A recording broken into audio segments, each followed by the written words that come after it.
राधे राधे, जय माता दी। हम लोग पढ़ रहे थे श्री दुर्गा सप्तशती पाठ, जिसमें हम लोगों ने अध्याय 8 तक पढ़ लिया था। आज हम लोग पढ़ेंगे अध्याय 9।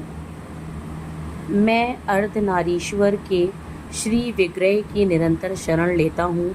उसका वर्ण बंदूक पुष्प और सर्वण के समान रक्त पीत मिश्रित है। वह अपनी भुजाओं में सुंदर अक्षमाला, पाश, अंकुश और वरद मुद्रा धारण करता है। अर्धचंद्र उसका आभूषण है तथा वह 3 नेत्रों से सुशोभित है। राजा ने कहा, भगवन, आपने रक्तबीज के वध से संबंध रखने वाला देवी चरित्र का यह अद्भुत महात्म्य मुझे बतलाया। अब रक्तबीज के मारे जाने पर अत्यंत क्रोध में भरे हुए शुंभ और निशुंभ ने जो कर्म किया उसे मैं सुनना चाहता हूँ। ऋषि कहते हैं, राजन, युद्ध में रक्तबीज तथा दैत्यों के मारे जाने पर शुंभ और निशुंभ के क्रोध की सीमा न रही। अपनी विशाल सेना इस प्रकार मारी जाती देख निशुंभ अमर्ष में भरकर देवी की ओर दौड़ा। उसके साथ असुरों की प्रधान सेना थी। उसके आगे पीछे तथा पार्श्व भाग में बड़े बड़े असुर थे, जो क्रोध से ओठ चबाते हुए देवी को मार डालने के लिए आए। महापराक्रमी शुंभ भी अपनी सेना के साथ मात्र गणों से युद्ध करके क्रोधवश चंडिका को मारने के लिए आ पहुंचा। तब देवी के साथ शुंभ और निशुंभ का घोर संग्राम छिड़ गया। वे दोनों दैत्य मेघों की भांति बाणों की भयंकर वृष्टि कर रहे थे। उन दोनों के चलाए हुए बाणों को चंडिका ने अपने बाणों के समूह से तुरंत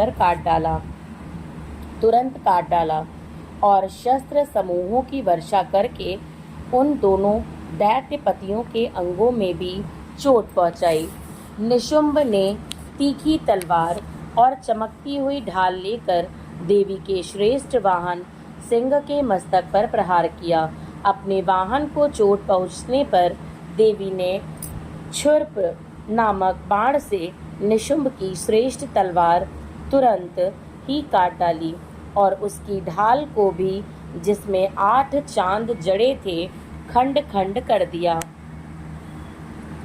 ढाल और तलवार के कट जाने पर उस असुर ने शक्ति चलाई, किंतु सामने आने पर देवी ने चक्र से उसके भी 2 टुकड़े कर दिए।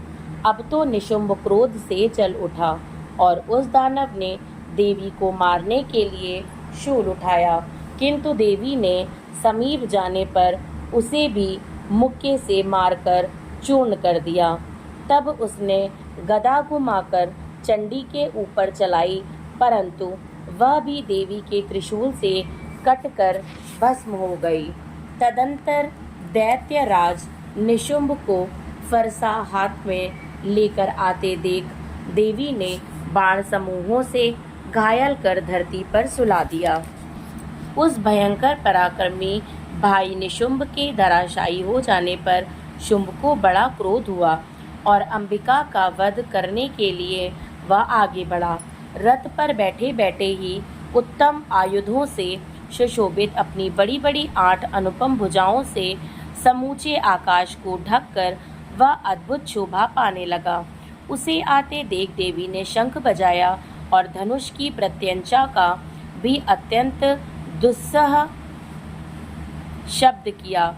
साथ ही अपने घंटे के शब्द से, जो समस्त दैत्य सैनिकों का तेज नष्ट करने वाला था, संपूर्ण दिशाओं को व्याप्त कर दिया।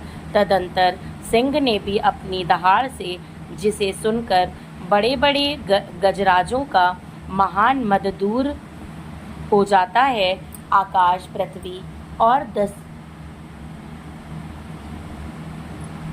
दिशाओं को गुंजा दिया। फिर काली ने आकाश में उछलकर अपने दोनों हाथों से पृथ्वी पर आघात किया। उससे ऐसा भयंकर शब्द हुआ जिससे पहले के सभी शब्द शांत हो गए। तत्पश्चात शिवदूती ने दैत्यों के लिए अमंगलजनक अट्टहास किया। इन शब्दों को सुनकर समस्त असुर थर्रा उठे, किंतु शुंभ को बड़ा क्रोध हुआ। उस समय देवी ने जब शुंभ को लक्ष्य करके कहा, ओ दुरात्मन, खड़ा रह, खड़ा रह, तभी आकाश में खड़े हुए देवता बोल उठे, जय हो, जय हो। शुंभ ने वहां आकर ज्वालाओं से युक्त अत्यंत भयानक शक्ति चलाई। अग्निमय पर्वत के समान आती हुई उस शक्ति को देवी ने बड़े भारी लूके से दूर हटा दिया। उस समय शुंभ के सिंहनाद से तीनों लोक गूंज उठे। राजन, उसकी प्रतिध्वनि से वज्रपात के समान भयानक शब्द हुआ, जिसने अन्य सब शब्दों को जीत लिया। शुंभ के चलाए हुए बाणों के चलाए हुए बाणों के शुंभ ने अपने भयंकर बाणों द्वारा सैकड़ों और हजारों टुकड़े कर दिए। तब क्रोध में भरी हुई चंडिका ने शुंभ को शूल से मारा। उसके आघात से मूर्छित हो वह पृथ्वी पर गिर पड़ा। इतने में ही निशुंभ को चेतना हुई। उसने धनुष हाथ लेकर बाणों द्वारा देवी, काली तथा सिंह को घायल कर डाला। फिर उस दैत्यराज ने 10,000 बाहें बनाकर चक्रों के प्रहार से चंडिका को आच्छादित कर दिया। तब दुर्गम पीड़ा का नाश करने वाली भगवती दुर्गा ने कुपित होकर अपने बाणों से उन चक्रों तथा बाणों को काट गिराया। यह देख निशुंभ दैत्य सेना के साथ चंडिका का वध करने के लिए हाथ में गदा ले बड़े वेग से दौड़ा। उसके आते ही चंडी ने तीखी धार वाली तलवार से उसकी गदा को शीघ्र ही काट डाला। तब उसने शूल हाथ में ले लिया। देवताओं को पीड़ा देने वाले निशुंभ को शूल हाथ में लिए आते देख चंडिका ने वेग से चलाए हुए अपने शूल से उसकी छाती छेद डाली।